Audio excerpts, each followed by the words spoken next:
Begin by saying thank you, thank you.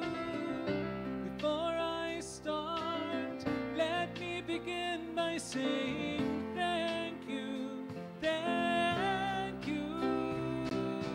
One.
Let's take some time in reflection. Right now, we acknowledge the one that is the source of our lives, the source of our very being, the source of our love. Today, we lean into this one. Today, we surrender any preconceived ideas, any self-imposed limitations that are out of alignment with the deeper wisdom and knowing of our innermost being. The kingdom of heaven is here. What I know is that the kingdom of heaven is now. This now moment, alive with perfect potential to know and experience love, joy, plenty, and the beauty of one another. And so it is.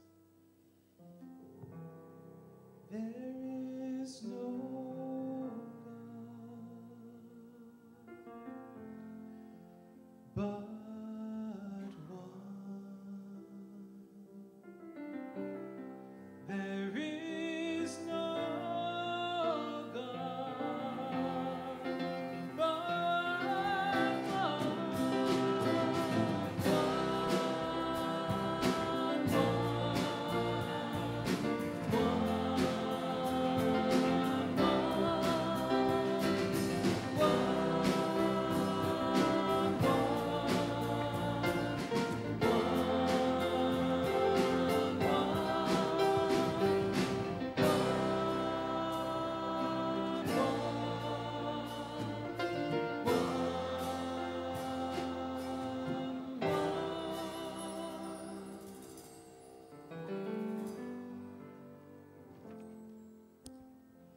I will not die, an unlived life. I will not live in fear of falling or catching fire. I choose to inhabit my days, to allow my living to open me, to make me less afraid, to loosen my heart until it becomes a wing, a torch, a promise.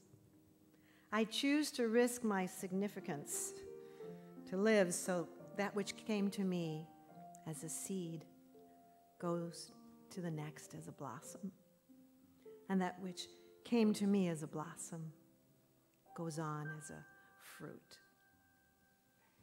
I am a child of the living God, made in the image of perfect love. All that I am, all I've been given, to you, my God, I surrender. I surrender. I am a child of the living God, made in the image of perfect love. All that I am, all I've been given, to you, my God, I surrender. I surrender.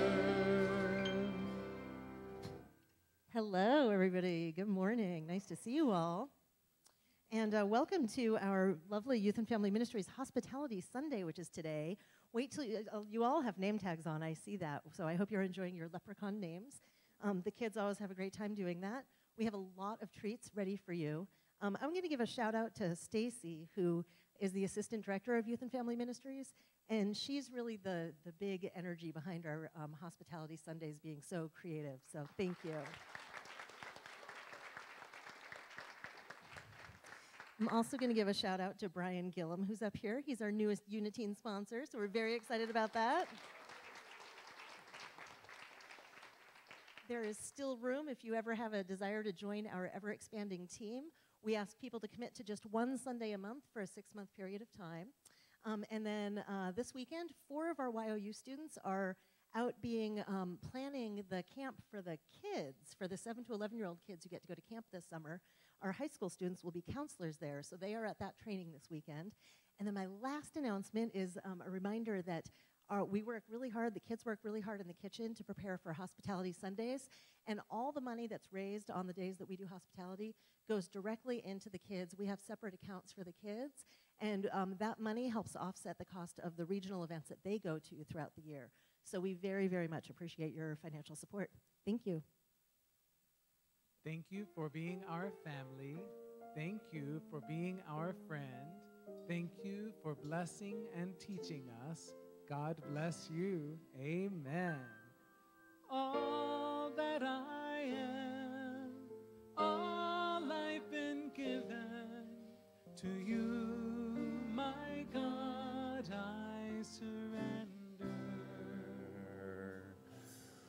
Well, good morning and welcome to Unity in Linwood. I'm so very glad that every one of you is here today. My fellow time travelers, you've made it. You've officially sprung forward. Nice job. And you've sprung forward to land here. And I'm just going to say you have very good aim. Right. If you're in this place, I'm going to say you aim very well with your springing, because you know it's not about whether we'll spring or not. We'll all spring forward. Except for Arizona, I think, because I think that they do something different. They've already sprung in some way I don't quite get. Right, yes. Oh, okay, them too. All right. Well, wow, audience participation day. This is awesome. Sprung forward into some spunkiness today. This is great. At Unity in Linwood, we spring forward into a deeper sense of connection with each other, to a higher level of possibility and a deeper sense of love. And one way that we love one another is by holding the highest and best for each other in all situations. If you would like some prayer support, there's a variety of ways that you can get that. There's a prayer card in the seat back in front of you. You can fill that out and put it in the offering basket as it goes by later in the service. That will get lots of prayer attention. You can also call our confidential prayer line anytime during the week or leave a prayer request on our website. And if you would like a time of personal prayer after our service, you can meet with one of our prayer chaplains just by coming up to the front of the sanctuary, and you will recognize them. They're wearing purple prayer stoles around their necks, and they would love to meet you in a time of personal prayer. Could we recognize our prayer chaplains who are supporting us today just by standing, the prayer chaplains? Yes. Thank you so much for your service to our community. Every Sunday, we join together in an affirmation. You've heard it already this morning, and you're going to hear it again right now, and then you're going to hear it again until it sinks deeper and deeper. I'm going to go ahead and say it once, and then I'm going to invite all of us to join together. The kingdom of heaven is here. The kingdom of heaven is now. Will you stand and join with me? Let's know this together. The kingdom of heaven is here. The kingdom of heaven is now. Let's take a few minutes to join by greeting one another, and we'll come back to some music.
Get up on your feet, see the light in everybody you meet.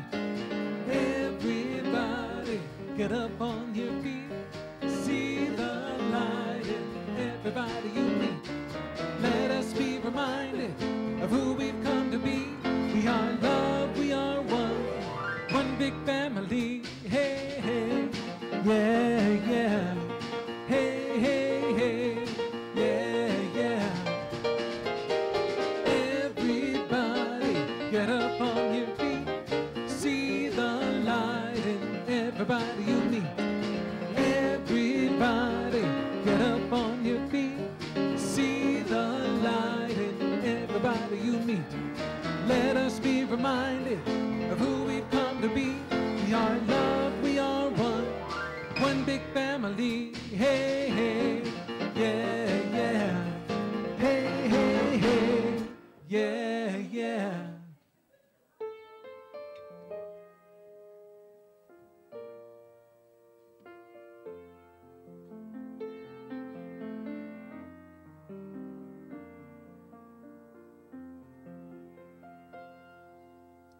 O God, from whom the breath of life comes, who fills all heaven and earth, may your light shine within us. May we know you're not separate from us. May we feel you in our hearts. Let your will come true. Let us love like you. Thanks for your forgiveness.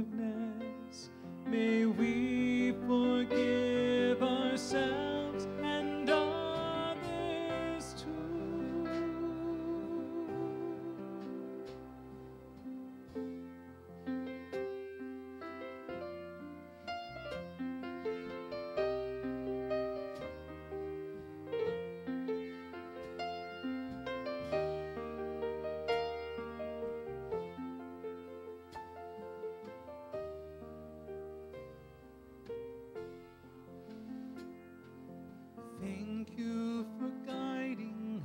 steps while we're here. May we walk in love, not fear. When we listen, your message is clear. The kingdom of heaven is here. The kingdom of heaven is here. The kingdom of heaven is here.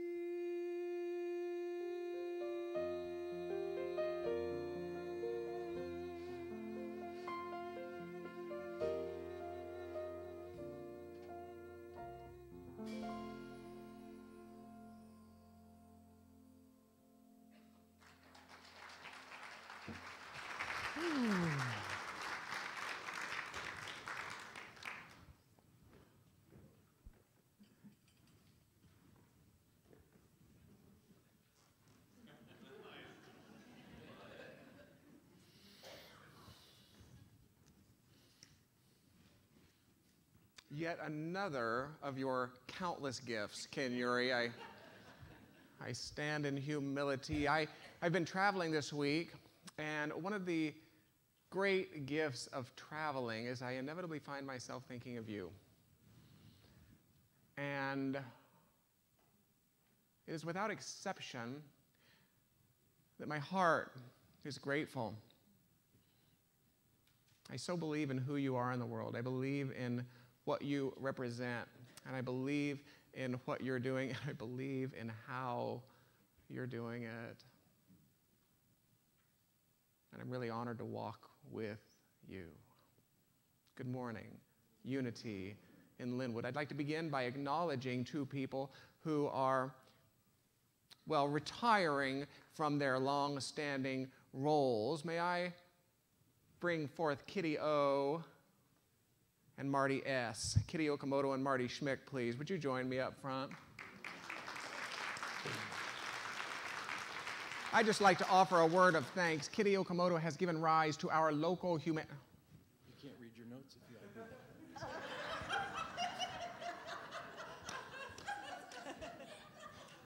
Kitty Okamoto has given rise to our local humanitarian outreach ministry. She is retiring. Marty Schmick, since the beginning of all time, or at least since the beginning of Richard Held time, has been the facilitator of Course in Miracles, and since then, a Course of Love at Unity in Linwood. These are noble souls. I wanted you to have the opportunity to offer them a round of hearty appreciation, please. Thank you, sir. Thank you, lovely soul. Thank you, my brother. Don't be a stranger, I right? like your theme today. The kingdom. They are the kingdom. How about that? Yeah, you're done now.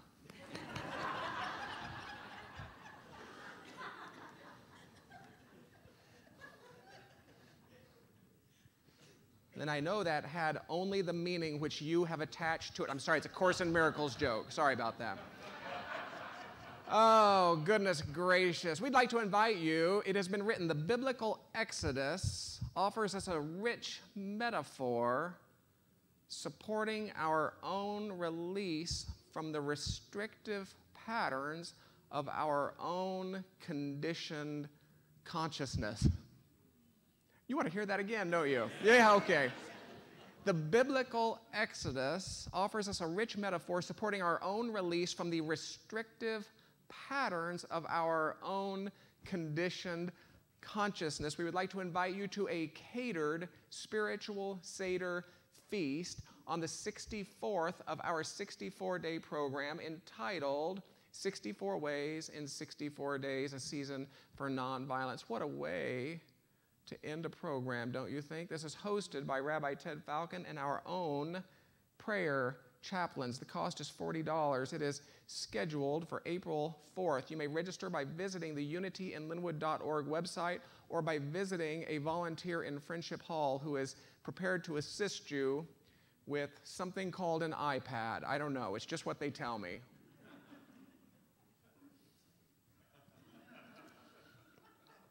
Please join Matthew and me, the UIL prayer chaplains, for a holy Thursday service. It's one of my favorites of the year. It's on March 29th at 7 o'clock p.m.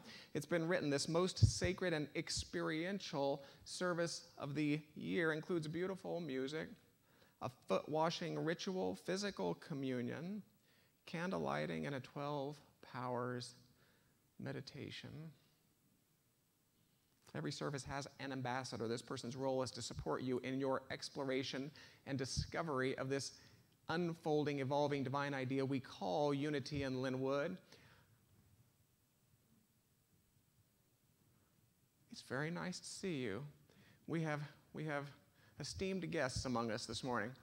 If you have a question about who we are, about what we believe, about what we teach, about what is available to you, you are welcome to engage this noble soul in conversation. That they have a face to put with a name. Would you wave to these kind people, please? Nan Allen is your ambassador at 11 o'clock. The kingdom of heaven, it is a phrase which each of us in this room has most certainly heard. And while I'd be willing to bet that this phrase conjures images which are unique to each of us, there are nonetheless many commonalities. The kingdom of heaven, I would be willing to bet, as one example, that among those commonalities is an image of a distant geography. In other words, I'd be willing to bet that this kingdom of heaven conjures images of a place. It usually floats somewhere up above the clouds. How am I doing so far? And I'd be willing to bet that among those commonalities is an image of a future time. In other words, I'd be willing to bet that this kingdom of heaven conjures an image of an era which can be initiated only after we've grown weary of these fleshy bags of carbon and atoms we drag around for however long it is that we enjoy this earthly sojourn. So in this paradigm, not only do you have to endure the discomforts of getting to a distant geography and a future time, but if you're like me, you finally stumble over those last exhausted steps of the cloud ladder, only to find yourself standing before a massive gate.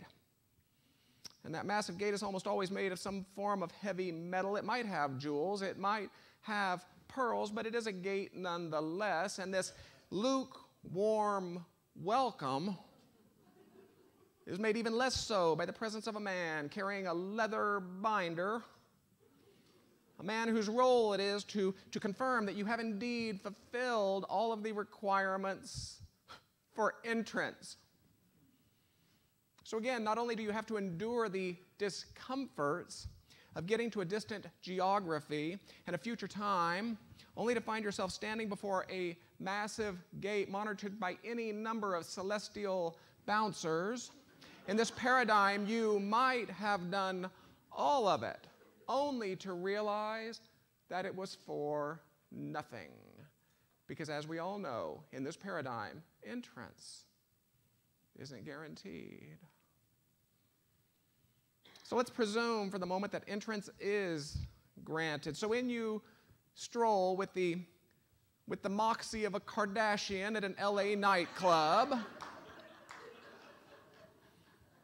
If you're like me, you enter this distant geography and a future time walking upon streets which have been paved with gold. And for some reason, you're surrounded by harp music. Now, honestly, I'm relieved to introduce a series which would exchange literalizing for constructs which are a little closer to here, a little nearer to now. For quite frankly, I don't know if I could take continuous harp music. I happen to agree with what Rabbi Ted Falcon said not so very long ago. If you don't want to listen to it now, what makes you think you want to listen to it for all of eternity?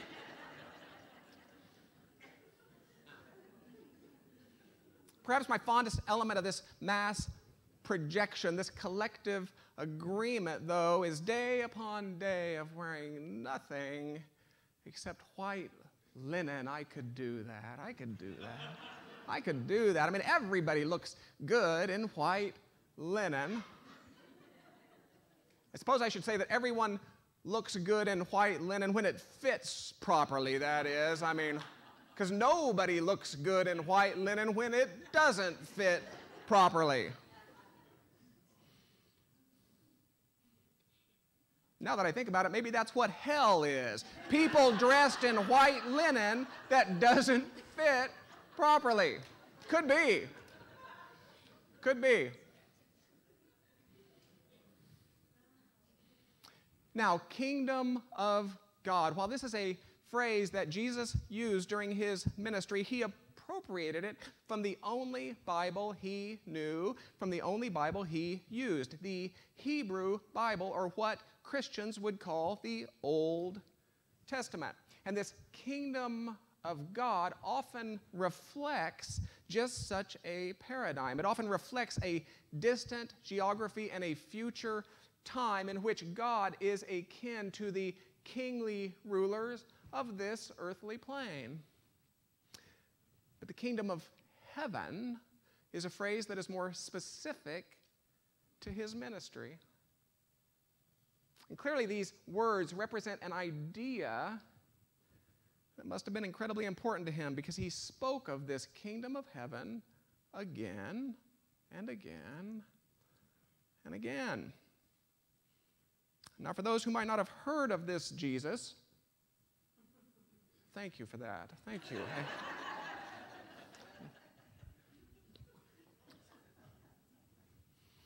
He was born in Palestine during the reign of Herod, probably around 4 BC. So no, Jesus was not born on Christmas morning under an evergreen tree as it issued its green self forth from the desert sands.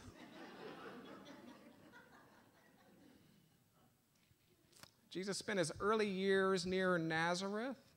Arguably, depending upon the source, he never traveled more than 90 miles from his birthplace. He owned nothing. He attended no college. He led no army. He earned no degree. He wrote no book. Baptized by John, his teaching, healing ministry lasted a few years at best. He was a mystic. He was a healer, a teacher of universal wisdom. He was a social prophet, a renewal movement initiator.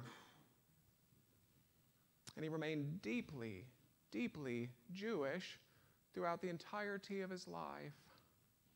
And I think this is important to note again and again, because to attempt to approach any teaching of Jesus outside the Jewish context in which he lived and ministered is a venture as absurd as it is irresponsible.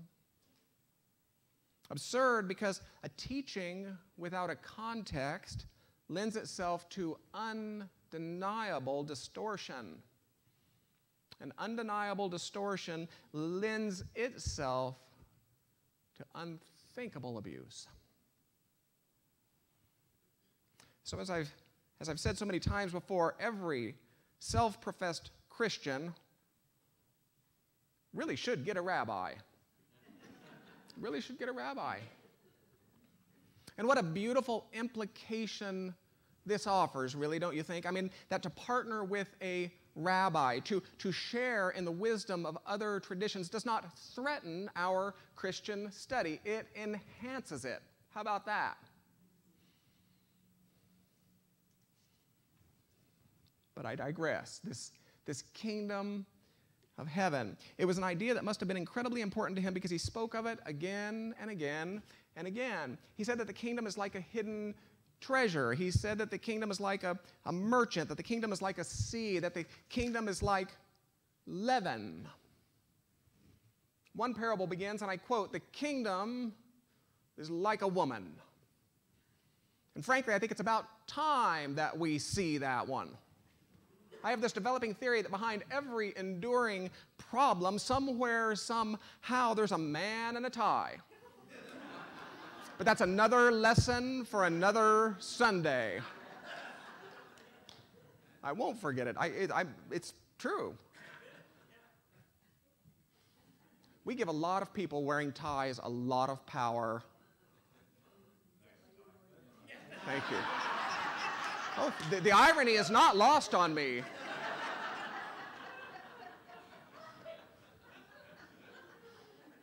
The irony of what I do for a living is being privileged to get up before you every week and tell you that you have a direct access to the very creative substance of the universe and that you do not need me to access it. The great irony. And come back next week, I'll tell you the same thing in a creative new way.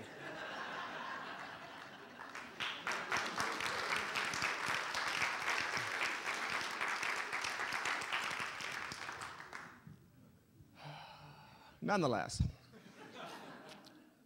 rather than perpetuating a paradigm in which such words might represent a distant geography in a future time, Jesus said that this kingdom of heaven is within.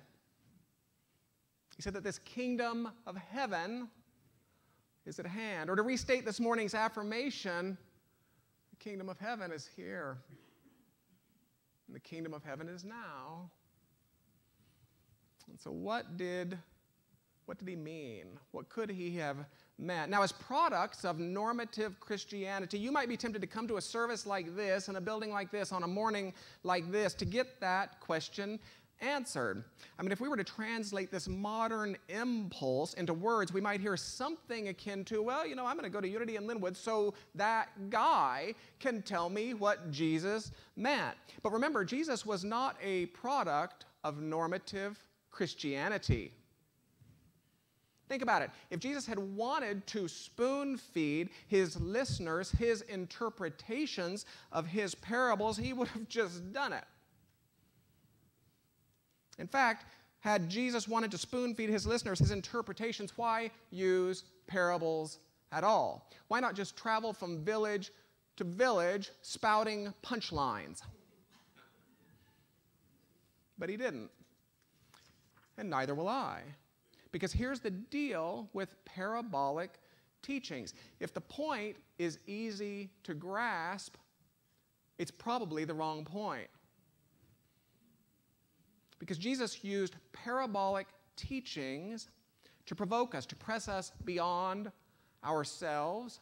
Jesus used parabolic teachings to challenge our easy answers, to upset our arbitrary conclusions, to confront our habitual perceptions, to unsettle our accepted values, and that usually takes some time. Jesus would have fully expected his listeners to have to chew on the teachings for a certain amount of time to assure that they had sucked the marrow from the very depths.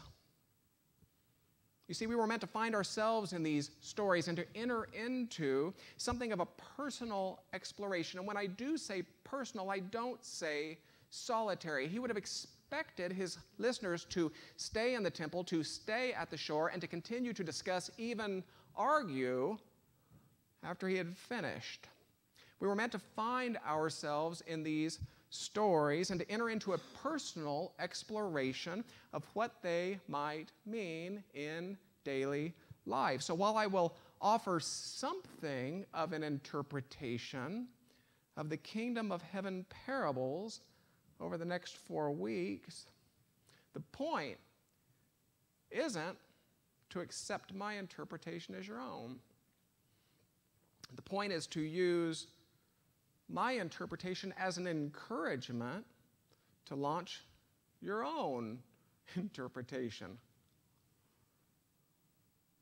In other words, over the next few weeks, every time you come up to me in the hallway or every time you send me an email and say, you know, I get something different from that story, I'm going to throw my arms around your neck. I mean, that's if you're a hugger.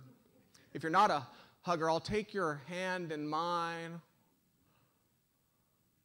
I mean, unless you're really introverted, in which case I'll just stand there awkwardly. And I'll say, bravo, my brother. And I'll say, bravo, my sister. You are catching on.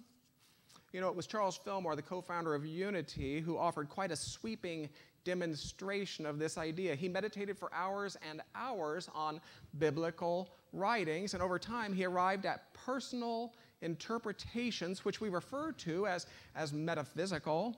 So sweeping were these metaphysical interpretations that he ultimately offered the entirety of the Judeo-Christian Bible as a guidebook for what it means to be an unfolding, evolving soul. From the first words of the Torah to the last utterances of Revelation, he framed the entirety of the Bible as something of an owner's manual for what it means to be a human being. And I might argue that while his metaphysical interpretations are rich and impressive, while they're worthy of study, the even higher teaching is the fact that he did the interpreting in the first place. Fillmore didn't take everyone else's opinions about this collection of scrolls. Thank you, Mother Kathy Chalmers. He didn't take everyone else's opinions about this collection of scrolls and regurgitate them. And I don't think he would have expected us to do so either.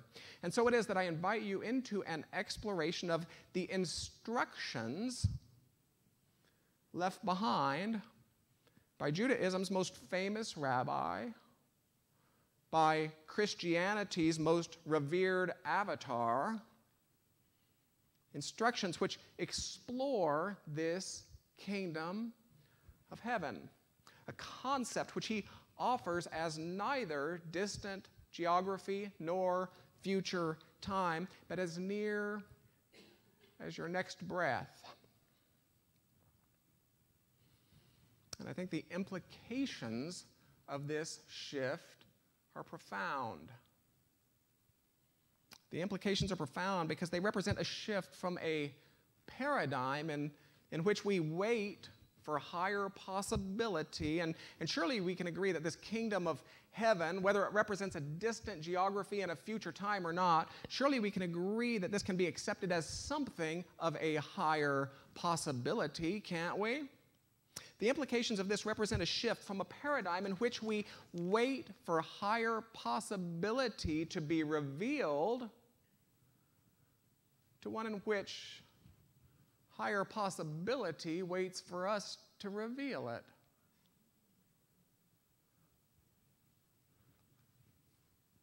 It represents a shift in which we come to understand that no matter what's up in life, higher possibility waits for us to make it welcome. Higher possibility specific to how we are experiencing body, higher possibility specific to how we're experiencing supply, higher possibility specific to how we are experiencing relationship, higher possibility specific to how we are experiencing creativity. It represents a shift in which we come to entertain that no matter what's up in life, there is a realm of perception, understanding, and alignment in which the problem ceases to be the problem, and ours is to seek that realm, not in some distant geography or future time, but right here and right now.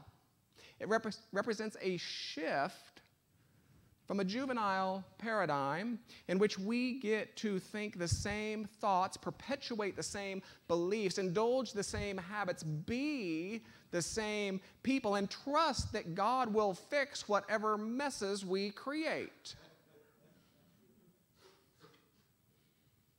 It represents a shift from a juvenile paradigm in which this kingdom of heaven is something of a spectator sport that will one day happen to us, leaving us free from any responsibility whatsoever in the meantime. And the unspoken questions of this juvenile paradigm include, when will God arrive? And what do you think God's going to do about this situation?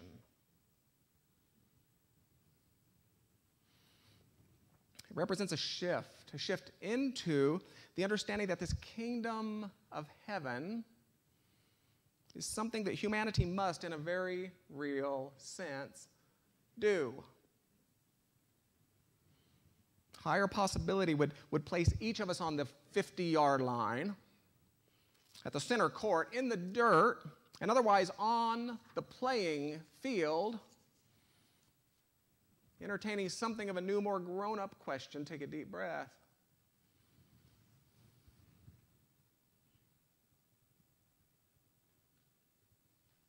The new, more grown-up question is, what would higher possibility ask me to become today?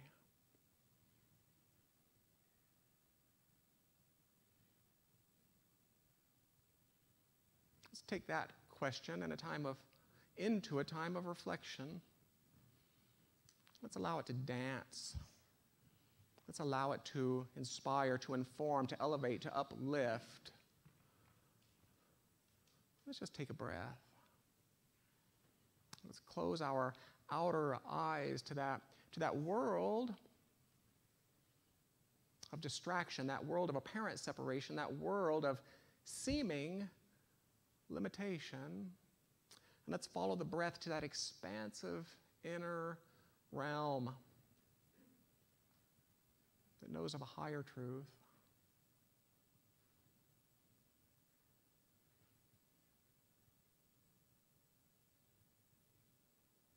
And with another deep breath,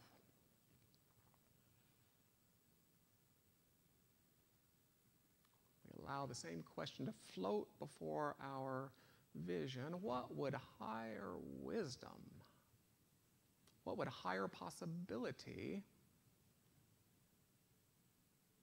have me become today?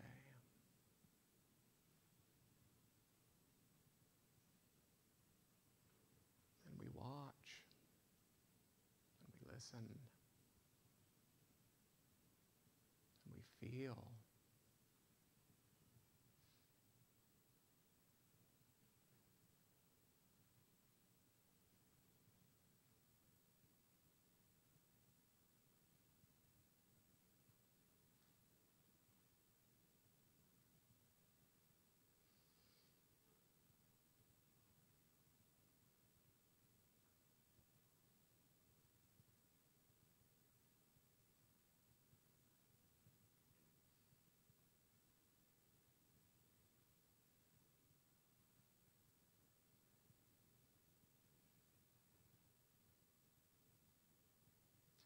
What would a higher possibility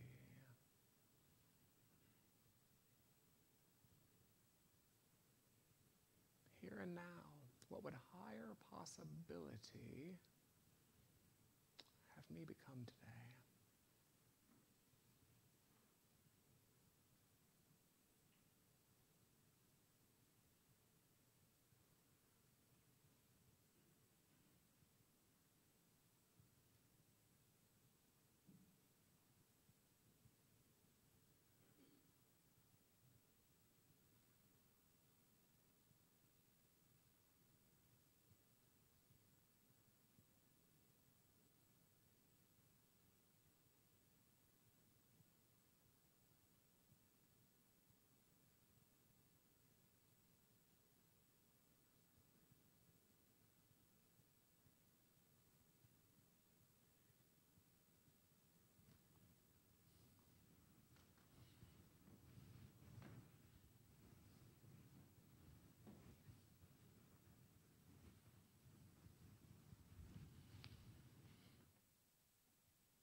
Have me become today?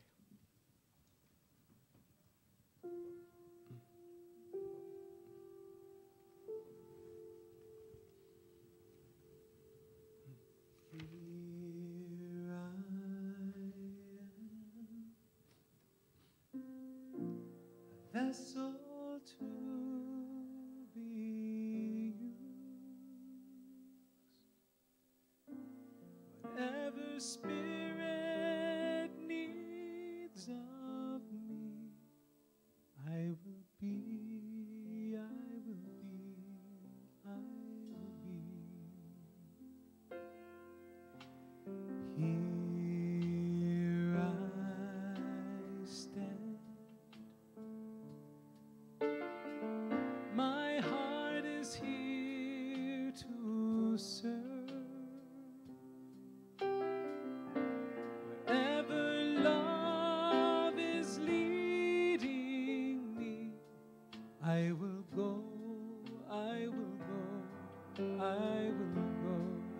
sing along. Here I am, a vessel to be used. Whatever Spirit needs of me, I will be, I will be, I will be. Here I stand. My heart is here to serve. Wherever love is leading me, I will go, I will go, I will go. Here I am, a vessel to be used.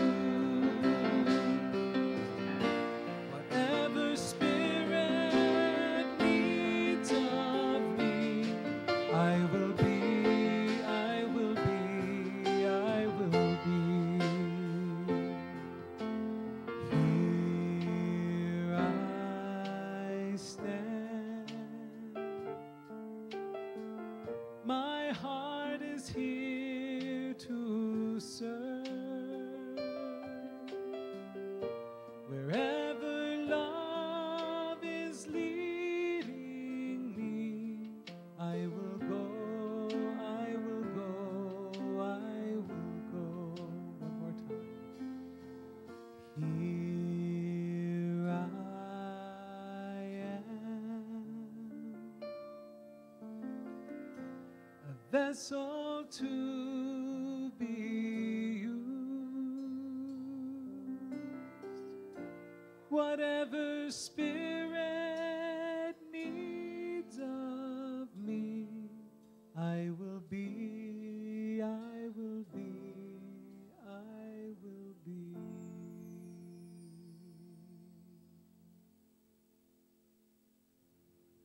So it is.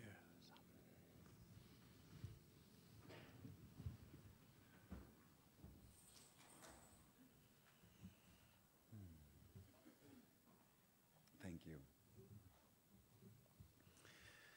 Now's a time in our service where we have an opportunity to give. And as we prepare our tithes and our love offerings, I just want to acknowledge the intention behind every good gift given here.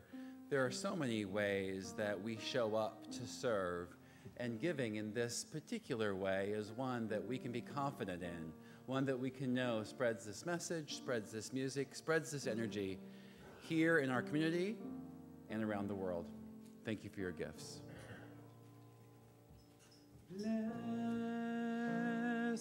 always, blessed always, for the arms of God surround us. Let our joy be so triumphant that we rest in God.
let's bless these gifts together. And as we do so, let's bless these tithes that are going out from Unity in Linwood into our community. Thank you, God, that your living spirit of truth, expressing through us, blesses and multiplies all that we are, all that we have, all that we give, and all that we receive.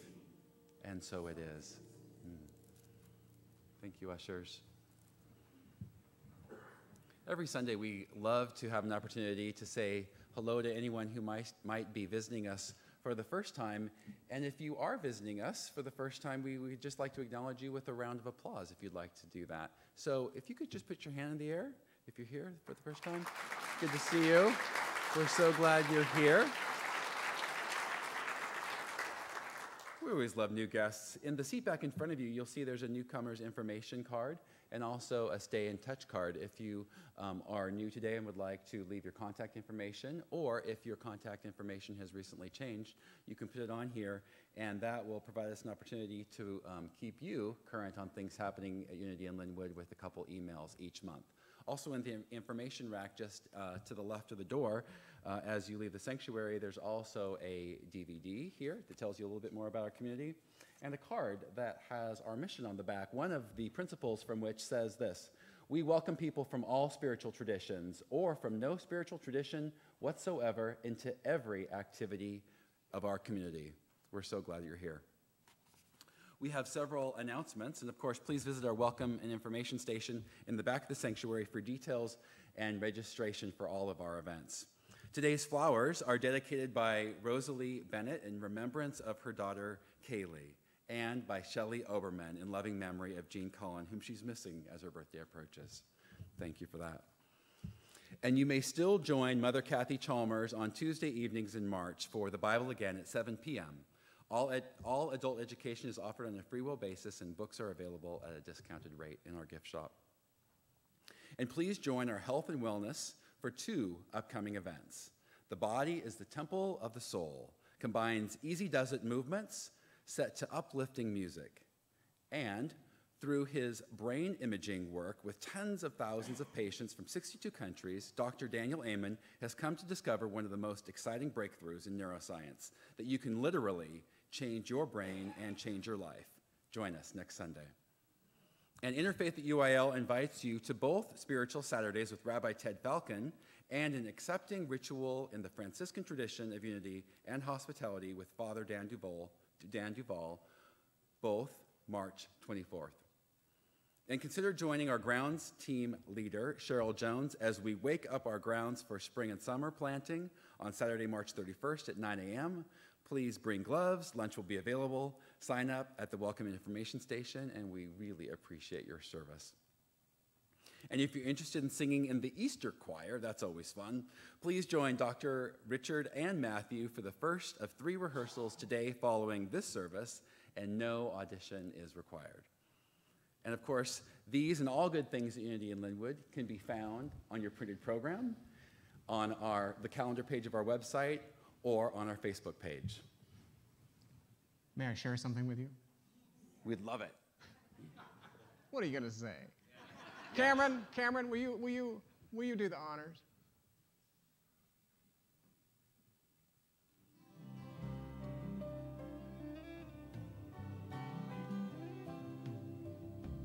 In these walls I've seen the light of love, pure and divine, helps me remember who I really am. In every face it's clear,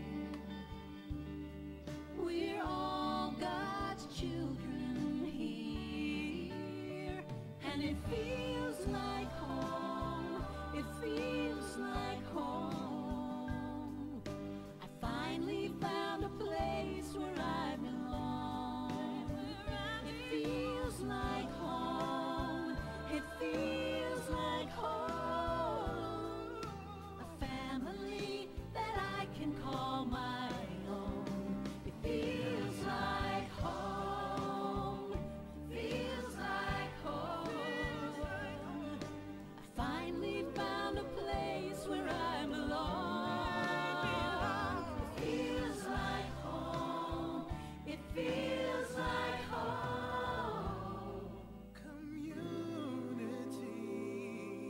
no storm that we can't weather. Unity. We go hand in hand together.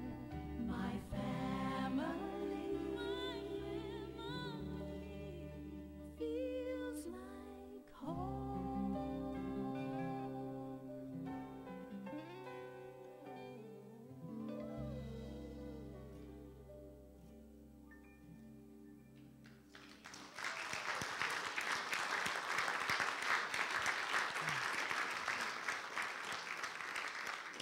See how gorgeous you are. If you have an opportunity to thank Victoria Loren and her husband Cal Loren, if you know them, please give them a pat on the back and express your gratitude for their artistry. If you are connected to Karen Taylor Good or Stowe Daly, please thank them for allowing Unity in Linwood to use their song as well. This is available on the Unity in Linwood Facebook page. If you'd like to revisit it or share it with noble friends, please do so. Peace song is next, isn't it, Ken? See, this is what happens when I get creative. Let's stand and sing our closing song.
So if there's a first name of any soul you would like to introduce into this powerful and palpable consciousness of love and support, please speak that first name now.